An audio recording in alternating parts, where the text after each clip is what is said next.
Okay, so ready to dive in. Today we are looking at, well, it's kind of meta, really. Meta in what way? Well, it's about learning and growth. Hmm. But more than that, it's about the systems we build around those things. The Yeah. things that are supposed to help us learn and grow professionally, but sometimes they don't. Well, right. Sometimes they kind of miss the mark. Yeah, exactly. And that's what's so fascinating about this piece by Jaime Hoerricks we've been looking at. It starts with something most of us have probably experienced, those first-year teacher forms, all that induction paperwork. But there was this one question about professional development goals, future goals, that really stuck with Hoerricks. And honestly, it stuck with me too when I read it. I can see why the wording really jumped out at me too. Yeah. It was all about like what professional development you were going to attend, complete, consume, all these very passive verbs. Right. It's like you're just supposed to sit there and soak it all up, right? Like an empty vessel. And that's when Hoerricks brought in this analogy. It's kind of out there, but it's brilliant, that line from The Devil's Advocate, the one about the hand up Mona Lisa's skirt. Yeah. I get it. It's not immediately obvious, but It's about this unseen force, right? This subtle influence shaping what we value, what we think is important. In this case, it's the whole system of teacher training. It's telling us what good professional development looks like, but it's also telling us by what it leaves out, what's not valued. And that's huge, right? Because what's left out can be just as powerful as what's included. So anyone listening, think about that the systems you're in, what they explicitly reward, but also what they implicitly dismiss. and what happens when you start pushing back against that, right? When you say, hey, wait a minute, this isn't enough, or this isn't working for me, or even this is actually doing harm, that's when you can start to feel like an outsider, even though you're supposedly part of the system. Oh yeah, you're not playing by the rules anymore, right? The rules you didn't even know were there until you broke them.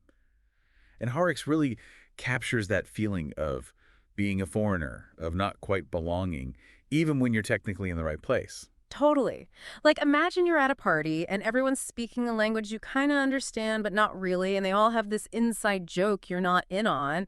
It's awkward, right? You're there, but you're not really there. And that's what happens sometimes in professional development, too, especially if your experiences and your values don't line up neatly with the dominant narrative. It's so interesting how Horrocks responded to that form, that induction paperwork, with a question about professional development goals. Yeah. Instead of listing, workshops or courses or whatever, they wrote down their next 3 book projects. It's like saying, I'm not here to consume, I'm here to create. Right. And that really gets at the heart of this whole thing, doesn't it? This tension between compliance and creation. The system often wants us to be compliant, to fit in, to follow the prescribed path. But what about those of us who need to create, who see things differently, who have something new to offer? What space is there for them? That's a good question, isn't it? Because sometimes it feels like there isn't much space at all. And that takes us to this broader observation that Horrocks makes, that these systems, things like teacher induction, professional development, even credentialing, they're not just about acquiring skills or knowledge. They're cultural artifacts. They reflect certain values, certain assumptions about how things should be done. And often those values and assumptions center around compliance, standardization, this idea of a very linear progression through a career. Like you check these boxes, you get these certificates, and then you're a successful professional. But is that really all there is to it? What about the messiness of real life experience, the unique insights that come from being in the trenches, from working directly with people, from seeing things that the system maybe doesn't want to see? And that brings up another really important point. The system often prioritizes these measurable inputs. How many workshops you attended, how many hours of PD you completed, whether you have this certification or that one. It's like they're more interested in counting beans than in actually understanding what people are learning, what they're contributing, how their thinking is evolving. And this brings us to a crucial question. What happens when your lived experience, your observations on the ground, clash with those neat, tidy metrics? Especially if those experiences challenge the dominant narrative, the accepted way of doing things. Is there room for that kind of dissonance in the system? It makes me think about all those times I've been in a meeting, a training, whatever, and I'm just sitting there thinking, this is all well and good, but it doesn't quite match up with what I'm actually seeing in my classroom, in my work. And then you wonder, is it just me? Am I missing something? It can be really isolating. It is isolating. It's that feeling of, am I speaking the wrong language here? And this connects back to what Horrocks was saying about feeling like a foreigner, right? Even when you're technically part of the group, you can still feel like an outsider if your perspective doesn't align perfectly with the prevailing one. So let's talk about Hoerricks' own experiences in the classroom. Over 5 years, they consistently noticed these gaps, these areas where the existing training and resources just weren't cutting it. And they didn't just complain about it, they did something about it. They started creating, building, filling in those gaps themselves.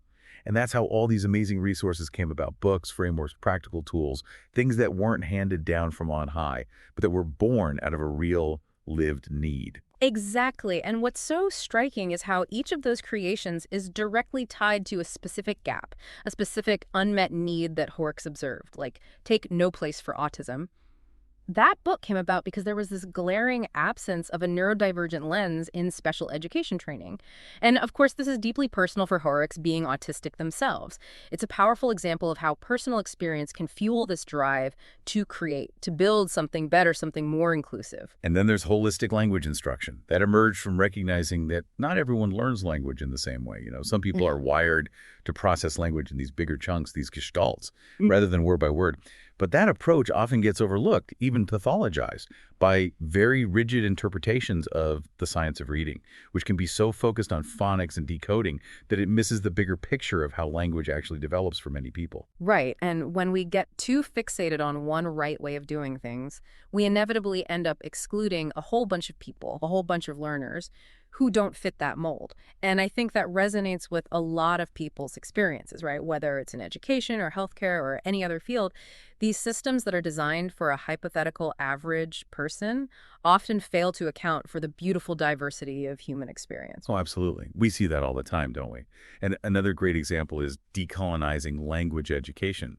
That project came about because Horrocks saw firsthand the challenges faced by students who are expected to become fluent in English without any real acknowledgement or validation of their home languages, their cultural backgrounds. And it's heartbreaking because school can become this barrier, this border that they have to constantly navigate instead of being this welcoming bridge to new knowledge and experiences. It's a powerful image, isn't it? School as a border instead of a bridge. And it really underscores the importance of questioning these seemingly neutral systems and asking, who are they serving? Who are they leaving behind? Because often the answers to those questions reveal a lot about the values and assumptions that underpin those systems. It's so important to remember that these projects, these books, they weren't just theoretical exercises for Herrick's.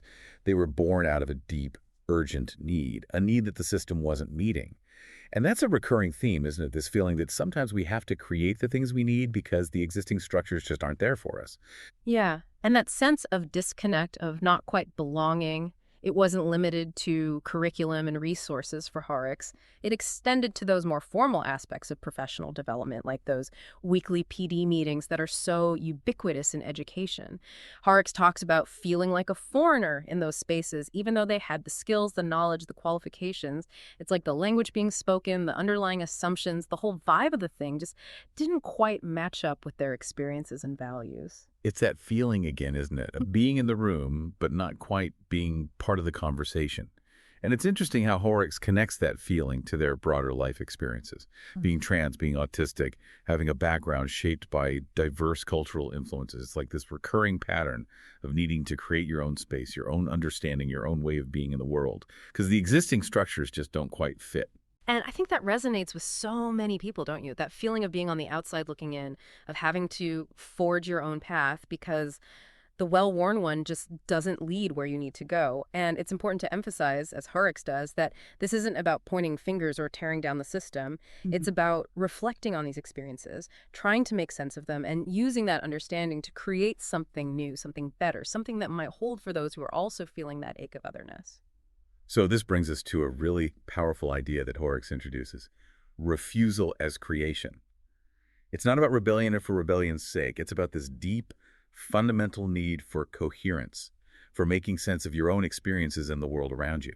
It's about building something solid, something that might hold when everything else feels shaky and uncertain. And that's what creation can do, right? It can bring order to chaos.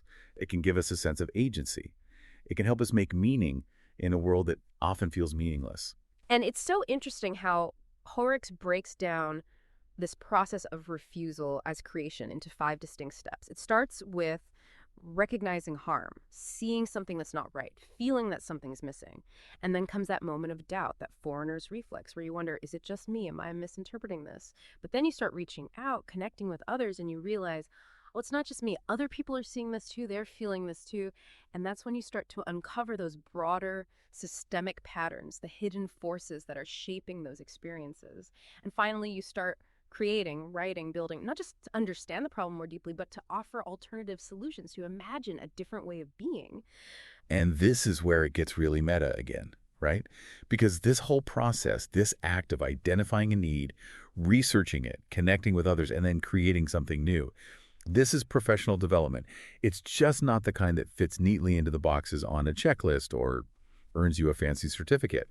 But it's arguably the most important kind, the kind that comes from a place of deep, authentic engagement with your work, with your values, with the world around you. It's professional development that emerges organically from lived experience, from that constant questioning and seeking and creating that defines a true learner, a true professional.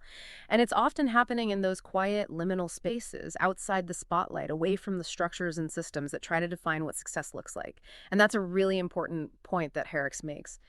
Sometimes the most essential work, the work that has the greatest impact, is happening in those hidden corners, those spaces that the system might not even recognize or value. It makes me think of all the educators out there, all the people working in the helping professions, who are constantly innovating, creating, adapting, because they see the needs firsthand. They feel the urgency in their bones. And they're not waiting for permission or recognition. They're just doing the work, quietly, persistently, because it needs to be done. Right. They're the ones who are noticing the cracks in the system, the places where it's failing to serve the people it's supposed to serve. And they're not afraid to say, hey, this isn't working, we need to do better. And they're not just talking about it, they're rolling up their sleeves and building something better, something more just, something more human. So where does Hoerricks go from here? Well, it's not about climbing the ladder or seeking out traditional leadership roles within institutions. It's about continuing this vital work of creation from the margins, driven by that same deep-seated need to make things better, to fill in the gaps, to build a world that's more inclusive and equitable. And that's reflected in the 3 upcoming book projects they've outlined. Yeah, these projects are a testament to Hoerricks' commitment to addressing those systemic issues we've been talking about. First, there's The Story of Math. Imagine a developmental math textbook that's actually engaging and accessible for diverse learners, that uses storytelling and cultural context to bring the concepts to life, and that gives teachers the flexibility to adapt it to their students' needs. It's about recognizing that the one-size-fits-all approach to math education just isn't working for a lot of kids, and it's about offering a radical alternative. And then there's the book on case management in special education. This is so needed, right? Because navigating the world of IEPs and special education services can be incredibly complex and confusing, both for educators and for families. Hoerricks envisions this book as a kind of practical guide, a clear, logical, repeatable system for making sense of all that data, decoding those student files, and really understanding the individual needs of each student. It's about moving beyond those surface-level labels and diagnoses and getting to the heart of what each child needs to thrive. And it's structured almost like a technical manual, a workflow, to empower educators to make those informed, equitable decisions that are grounded in a deep understanding of each student's unique learning profile. And this is so important because when we're talking about special education, the stakes are so high, we need to get it right. And that means having the tools and the knowledge to make those individualized decisions that are truly in the best interests of each child. Absolutely. And finally, there's the project that's perhaps closest to Hoerricks' heart, a deeper exploration of neuroqueer frameworks in relation to language, learning, and IEP design. This is about taking all those complex, nuanced understandings of neurodiversity and translating them to concrete, actionable strategies for supporting neurodivergent learners in the classroom. And it's about moving beyond just compliance with legal requirements and creating IEPs that are genuinely human-centered, that recognize and honor the unique ways that neurodivergent individuals learn and communicate. It's about working with their neurodiversity, not trying to fit them into a box that wasn't made for them. It's about creating a world where everyone can thrive, where everyone can be their authentic selves, and where everyone has the opportunity to reach their full potential. And that brings us back to that initial analogy of the invisible hand. While Pacino's character in that film celebrates the subtle, unseen manipulation of the system, Hoerricks' work stands in stark contrast. It's about shining a light on those hidden forces, naming them explicitly, and empowering individuals to resist those forces and create something better. It's about making the invisible visible, about bringing those marginalized voices and experiences to the center, and about challenging those systems that prioritize compliance and conformity over creativity and innovation. And it's a reminder that those systems, even the ones that seem benevolent or well-intentioned, can still perpetuate harm if they're not constantly being questioned and challenged. That's where those who create, those who innovate, those who dare to question the status quo become so vital, because they're the ones who are pushing the boundaries, expanding the possibilities, and imagining a different way of being. And often they're met with resistance, right? Because systems, by their very nature, tend to resist change. They prefer those who quietly follow the rules, those who don't rock the boat. Because creation, innovation, it introduces uncertainty. It disrupts the status quo, and it forces those in power to confront the lived experiences of those who are often marginalized, those who don't fit neatly into the system's narrow definitions of success or belonging. And that can be uncomfortable, it can be messy, it can be risky, but it's also essential if we want to create a world that's truly just and equitable. Hoerricks' work is a powerful reminder that those quiet liminal spaces, the spaces where we question, we create, we connect, those spaces are where real change begins. And it's a message of hope and validation for those who are feeling that ache of otherness, those who are struggling to find their place in a world that doesn't always seem to have room for them. It's a reminder that they're not alone, that their experiences matter, and that their voices have the power to change the world. And it's a call to action for all of us to pay attention to those quiet voices, to listen to those who are speaking from the margins, and to support their efforts to build a better future. Because ultimately, it's in those spaces of creativity, connection, and resistance that we find the seeds of real, lasting change. So to wrap this up, let's go back to that core tension we talked about earlier. This idea of systems that want us to be passive consumers, and our own inherent drive as humans to create, to innovate, to make our mark on the world. Hoerricks' piece is a brilliant exploration of that tension, and it offers a really inspiring example of what can happen when we choose creation over compliance, even when it means going against the grain, even when it means forging our own path. And remember that simple act of responding to a question about consumption with a declaration of creation.